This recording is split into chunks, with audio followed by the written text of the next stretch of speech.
Equilíbrio. Tecnologia traz equilíbrio, pois nem tudo é mago. Então, qual que é o lance? O lance é, cara, tem hora que os combates ficam meio complicados. Tem horas que a mesa dá uma desequilibrada legal. Por exemplo, vamos colocar todo mundo lá numa quest, uma dungeonzinha fechadinha. E aparece uma criatura que é imune a sucesso decisivo, que ela é imune a ataque furtivo. E aí o ladino e grande parte dos guerreiros começam a ficar meio sem ter o que fazer. Aí o mago brilha com suas magias. Ou você tem uma criatura que ela é fraca fisicamente, porque ela toma porrada fácil, mas ela é imune a magias, ela tem resistência a magias, e aí os conjuradores ficam na desvantagem. Então, quando você utiliza e começa a colocar artifícios tecnológicos para os seus personagens, você acaba gerando exatamente esse tipo de equilíbrio, colocando eles todos mais ou menos no mesmo balaio. Por quê? Porque aquele que é conjurador e utiliza da sua magia para afetar uma criatura que é frágil para a magia, ele pode ser também frágil para alguns tipos de tecnologia. Então você faz com que os não conjuradores se destaquem exatamente pela capacidade que eles vão ter de fazer algum efeito nesse desafio.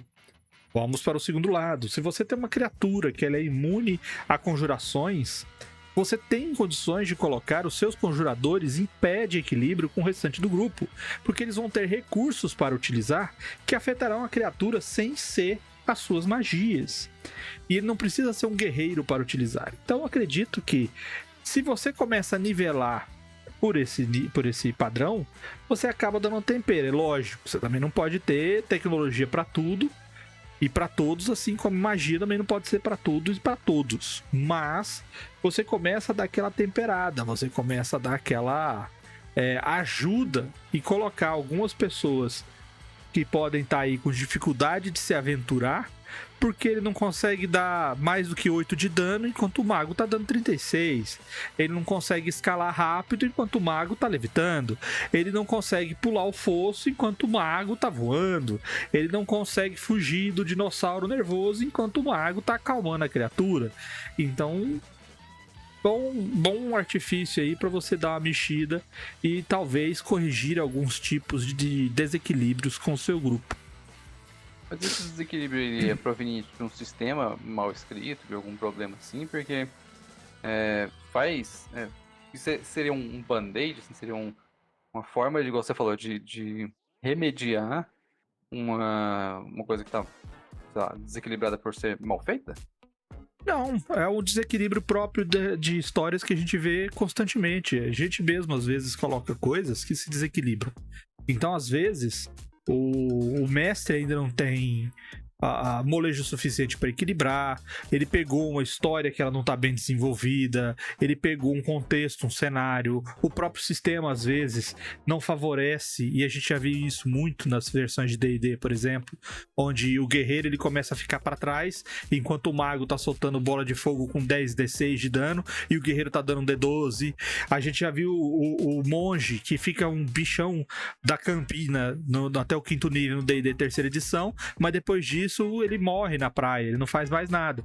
Então esse tipo de desequilíbrio que o sistema pode trazer, que o cenário pode trazer, que às vezes a história que está sendo adotada, ou então a própria dinâmica de grupo, ela pode provocar, ela pode ser combatida com a tecnologia. E isso também pode ser colocado simplesmente simplesmente pelo motivo de equiparar a galera e deixar todos úteis, pelo menos um pouquinho, em qualquer situação, ao invés de nichar os personagens, porque nem todo grupo tem 4, 5 jogadores, às vezes tem gente que joga com 2 jogadores.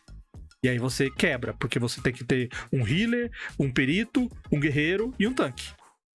Né, o mago. E você entra ou então você corre o risco de cair no meme do Gandalf multiclass, né? Que é o Gandalf com a AK-47.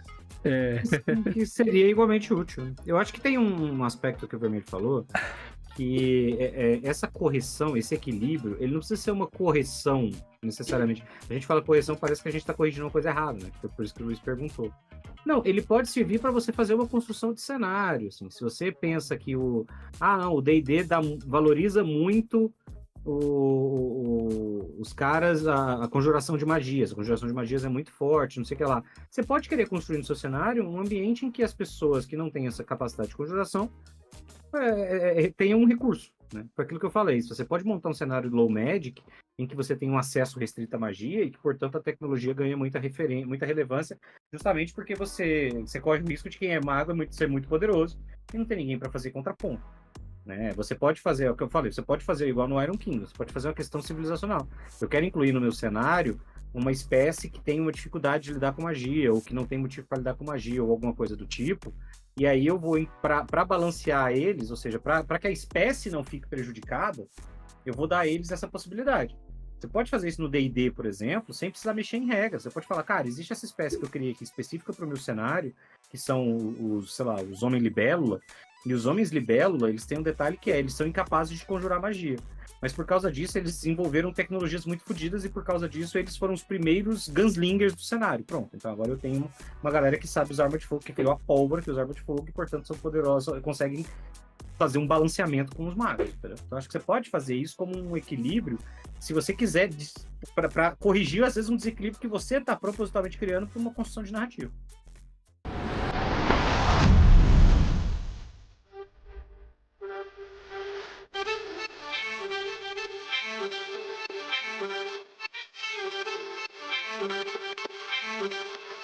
Thank you.